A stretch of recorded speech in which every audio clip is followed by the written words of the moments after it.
Right now on Currents News, a sacred night. The Diocese of Brooklyn holds its Chrism Mass, allowing priests to renew their vows. Bishop Nicholas DiMarzio speaking of priests' brotherhood during his homily. Plus, New York State legalizes marijuana for recreational use, but members of the clergy are not happy with the move. Police make an arrest in the brutal and horrific beating of a 65-year-old Asian woman on her way to church.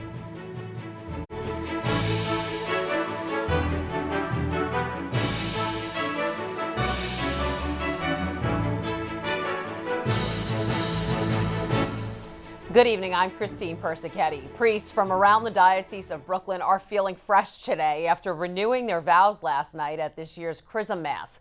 They also brought the sacramental oils back to their parishes to be used all year long. It was the first time in a long time many of the priests were together, and as always, they heard a special message from their bishop. Currents News' Jessica Easthope was there at the Co-Cathedral of St. Joseph, and she has the details.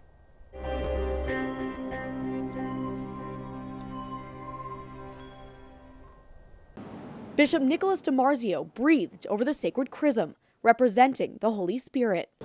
It's part of the ancient tradition of blessing the three oils: chrism, oil of the sick, and the oil of the catechumens at the annual Chrism Mass. And sang of the oil that would gladden our faces. The Mass is one of the most important of the liturgical year. To you, O Lord. On Tuesday, standing proud in matching white vestments, nearly 200 priests from the Diocese of Brooklyn renewed their vows. I am. Father Felix Sanchez, a jubilarian celebrating 25 years as a priest, says he thinks back to his ordination often, and each year the Chrism Mass reinvigorates his mission. A priest alone is nothing. We depend on each other, not only depend on the bishop, but all the fraternity. Though only a fraction of the priests who are normally at the Mass were in attendance, it was much more than last year. The Chrism Mass moved to June as the pandemic and racial unrest ripped through New York City.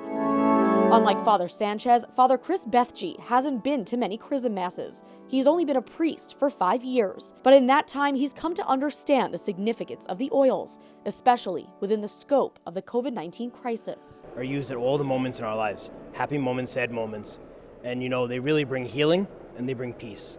And I think that we need that this year more than ever. Every year at the Mass, Bishop DiMarzio's homily is a personal message to his priests. This year, it was about finding balance between sacrifice and ministry and the common brotherhood of priests. It's still one priesthood, and again, unity among the priests, which is very important.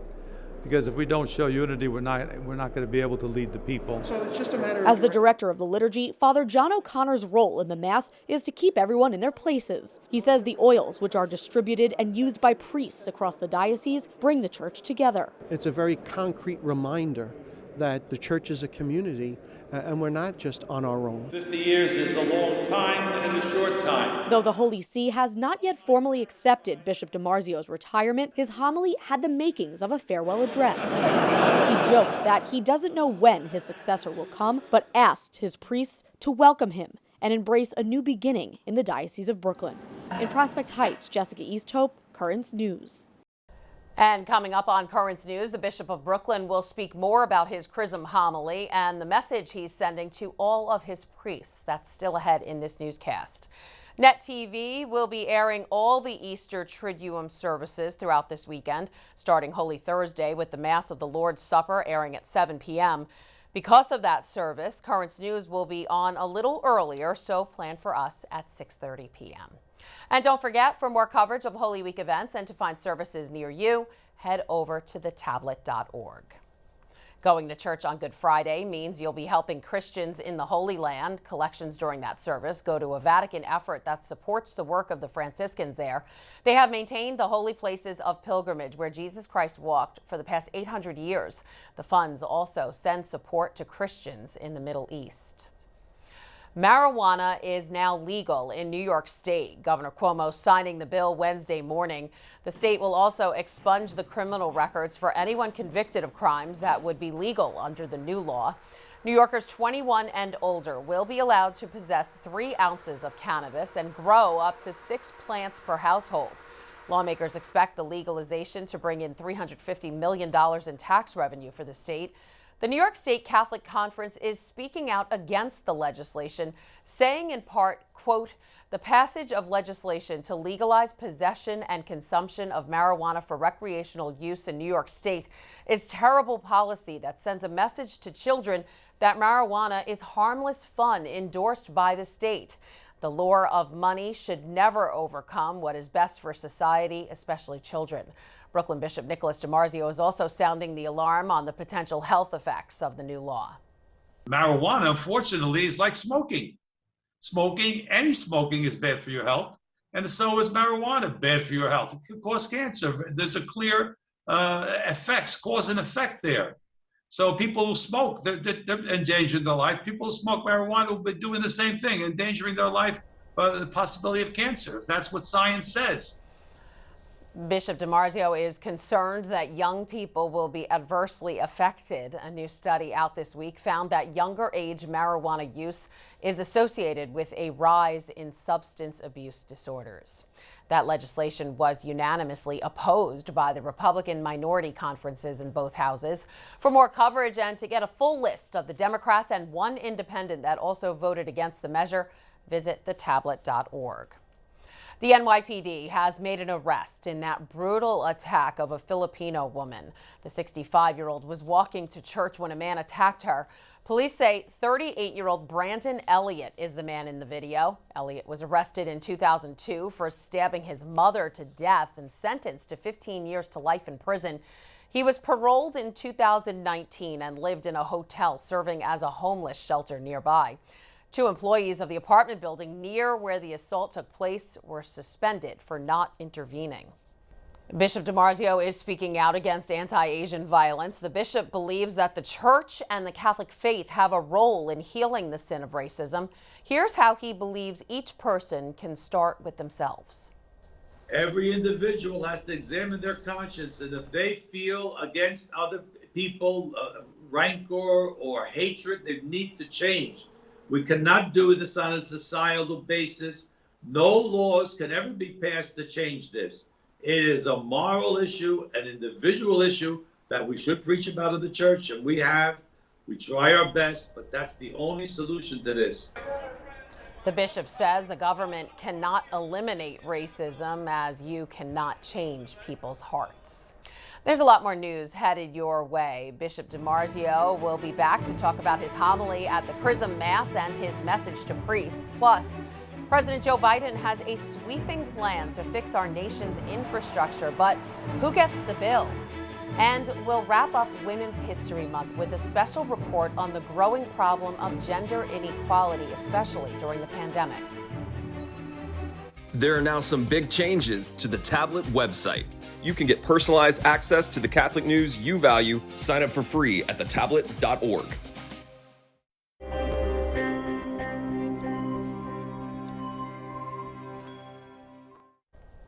Returning now to our top story, the Bishop of Brooklyn, Nicholas DiMarzio, is here to dive deeper into his Chrism Mass homily, a speech normally delivered to a majority of priests in the diocese. His message relayed to former Tablet editor Ed Wilkinson in this week's Into the Deep. Ed. Thank you, and we're happy to have Bishop DiMarzio with us again today. Bishop, I want to talk a little bit about the Chrism Mass, which was held during Holy Week, and your homily that you gave. And it gives you an opportunity also to speak to the priests who are gathered in a large number usually. And you spoke this year to them, and one of the things you talked about was I spoke about basically priesthood. I used the occasion of my own 50th anniversary, that was last year. Since we couldn't celebrate it, we didn't have a full Chrism Mass. I talked to them about how I saw the priesthood developing over the last 50 years. I was ordained right after the end of the Second Vatican Council, and now 50 years later, we see we've made some progress, and yet, as I said, councils are never implemented fully for maybe 100 years. Yes. Because the position of the laity is still not where I think it should be, and we understand it. It comes out in 2 different concepts of priesthood, characterized by 2 words, sacerdos, which the Latin word means priest, and presbyter also means priest. That's the word from the New Testament. The sacerdos is basically an Old Testament word used to describe priest. but one would concentrate more on the cultic work, and the other one would be more as someone who presides over the Eucharist in the community. So there is a difference of interpretation. Yeah. And today, it seems like many of the younger priests may be going back to the older interpretation of what priesthood is about. Both of them are valid in themselves if they're not taken to extremes. And that's what I tried to get across, that there should be a certain unity among the presbytery, even though they see things a bit differently. Yeah, but you spoke a lot about the relationship between a bishop and his priests, and one of the things you said that you really needed to have was honesty. And I know you've been honest with the priest, and sometimes it might be difficult for priests to be honest with the bishop because they might see you as an authority figure. Did you ever? Well, I say right out to them, they've got to be able to come and tell you what the problems are. You can't fix them. You can't do anything if they don't tell you the truth. Yeah. So clearly, that's so important to me. I want to be honest. They have to be honest, and then we can work together. And you also you spoke about the new evangelization and how sometimes maybe we're tired of hearing about the new evangelization, but we have to look at things constantly in new ways. You said. So, how do you see the church moving in different directions in the future? Well, truly, the church is never static. If the church became static, it would die. We have to keep trying and developing and trying new ways of reaching people, bringing them to God. Again, in this media age, we need to use all that is on our fingertips to bring the message to people. This is how they're gaining information. People are not gaining information in other ways. It's all electronic. We need to use that. That's something new for us. That's why we have to understand it better and use it to the advantage of evangelization. Okay, Bishop, thanks so much. A very interesting homily, and thanks for sharing it with us today. You're welcome. And now we're going back to our news desk. Thanks, Ed and Bishop DiMarzio. You can watch the bishop's homily in full on currentsny.tv. President Joe Biden unveiling the next chapter of his effort to transform the U.S. economy. First, it was his COVID-19 relief bill. Now he's focused on infrastructure. Britt Conway has a look at how he plans to pay for the massive proposal. Road work could be coming to a city near you, among other things. That's President Joe Biden's goal, at least. And today he'll lay out the first part of his $3 to $4 trillion infrastructure plan to rebuild the nation's roads, bridges, water systems, and technology, with climate-related measures as well. It invests in manufacturing, research and development, and the caregiving economy, too. Democrats say it's all part of a bigger picture. It's going to create millions of jobs across the country, right? This is the time for us to rebuild crumbling infrastructure that's been in place for the last 100 years. But getting Republicans on board won't be easy. Let's do an infrastructure bill. Let's don't turn it into a massive effort to raise taxes on businesses and individuals. There will be some tax increases, but they're saying if you're making less than $400,000 a year, this proposal will not involve a tax increase for you. And they say there will be no gas tax and no tax on how many miles you drive. The plan will largely be financed by increasing the business tax and signing on to an effort establishing a global minimum tax for corporations, plus no more federal subsidies for fossil fuel firms. And multinational corporations will have to pay the U.S. tax rate. A senior official says the White House wants to see considerable progress on the bill by Memorial Day. I'm Britt Conway reporting. For the first time Tuesday, the Biden administration allowed journalists inside its main border detention facility in Donna, Texas. The look inside revealed an overcrowded tent structure where more than 4,100 people were crammed into a space intended for just 250. Most of them are unaccompanied children who are housed in pods formed by plastic dividers, many of which had more than 500 children in them. The youngest are kept in a playpen, sleeping on mats on the floor.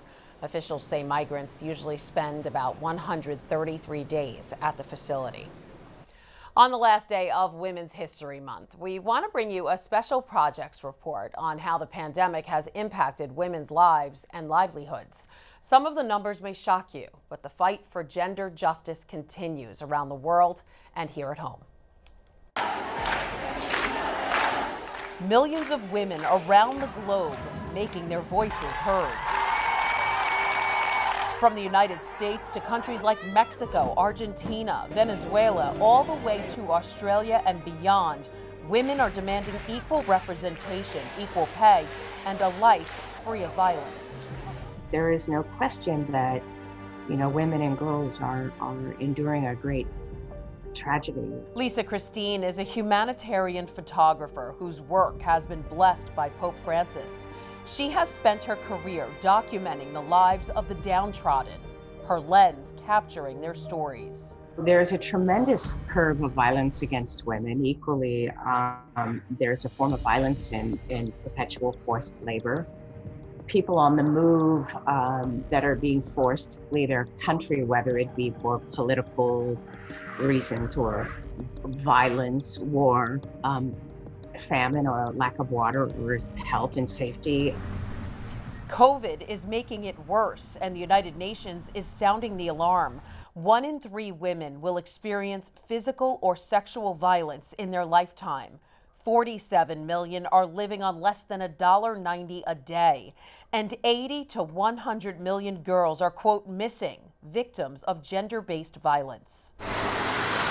In the United States, women are also at risk. The sad thing about that is that, you could be in the presence of slavery and not have any idea that the person who is serving you and who you're paying and giving a tip to actually has no control over their lives, nor are they cared for properly or paid. Domestic violence is also on the rise. Professor Barbara Koziak with St. John's University says while gender violence dropped over the past 30 years, the pandemic is reversing that trend. Women have been disproportionately affected by COVID because of the uptick in domestic violence, because of their increased labor in the home. They've been much more vulnerable in various ways across both the economy and the home. And while domestic violence is up, women's employment is down. Women usually make up 49% of the workforce, but now account for 55% of the jobs lost since the pandemic began. Jobs in women-centric industries like leisure and hospitality, education, health and retail, and government jobs at the state and local level. There is hope the impact will be temporary. I think they will rebound as long as, of course, the economy grows. But what I think is hopeful here is that COVID has really reinforced and highlighted how much the paid employment is wrapped up to what's happening at home. As for the continuing rise in gender-based violence, Lisa Christine believes that raising awareness is key to finding a solution. To me, awareness is just so important. Seeing is believing, and as Archbishop Desmond Tutu says, none of us are truly free until all of us are finally free.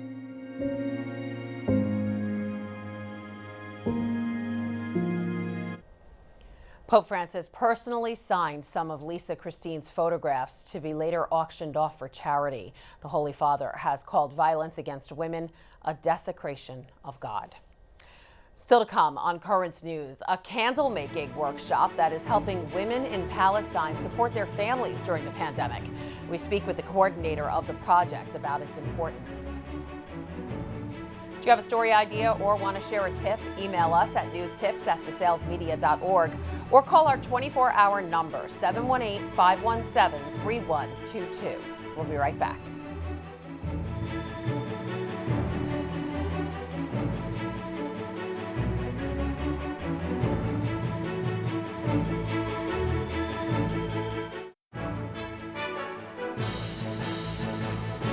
As we continue to celebrate Women's History Month, we have the story of a candle-making workshop for women in Palestine that's helping them support their families during the pandemic. But it's what's in their candles that's really getting people's attention. Osama Hamdan, coordinator of the hospitable Bethany Project, joins us now to tell us more about it. So the candles are made with spikenard oil. Tell us a little bit about that and the history behind it. Yes, we have this project using the oil of spikenard that it's related to the history of Jesus when Maria, she put this oil on the head of Jesus Christ. And we wanted to take this piece of history related to the Christianity to the people of Bethany. Of course, in the past, it was very expensive oil. It's come from outside, we haven't it, but we use this oil now to make a candle. And it was a project to give opportunity for the women because the site of Bethany, it's related to the women. Why did this Catholic group, the Pro Terra Sancta Association, reach out to the Palestinian women to start the workshop? Yeah, Pro Terra Santa, it's association, Italian association related to the custody of the Holy Land. And they are interested of the site of Bethany, but at the same time, they are interested to help the local community with the different culture, with different religion. For them, there is no problem on this. For that, of course, in Bethany, there is just a few families, remains Christian families in the village in Bethany, but there is a lot of Muslims living there. For that, we work with this association that they are taking care about women and helping them. We make for them training course in making candles using oils that related to the history of the place. Aside from the financial help, what do the women get out of this candle making workshop? It gives opportunity for a woman, not just at economical level, but it is at social level, because really it's give them possibility to join, to talk, to enjoy the creativity of this work. But in the same time, we choose a woman that they have some difficulties, economical difficulties. They are maybe without husband, they died, something, they have responsibility. And it was for them a big opportunity to have some entrance, economical entrance for them. Well, it sounds like a really great project that you have going on there. Osama Hamdan, coordinator of the Hospitable Bethany Project. Thanks for joining us today and telling us about it. Yes, thank you very much. They're working on a new website right now, but if you'd like to buy one of the Bethany Workshop candles, you can contact them through their Instagram page at lavender.store9 and send them a direct message. And that is Currents News. I'm Christine Persichetti. Thank you for joining us because we are putting your faith in the news. Hope to see you again next time.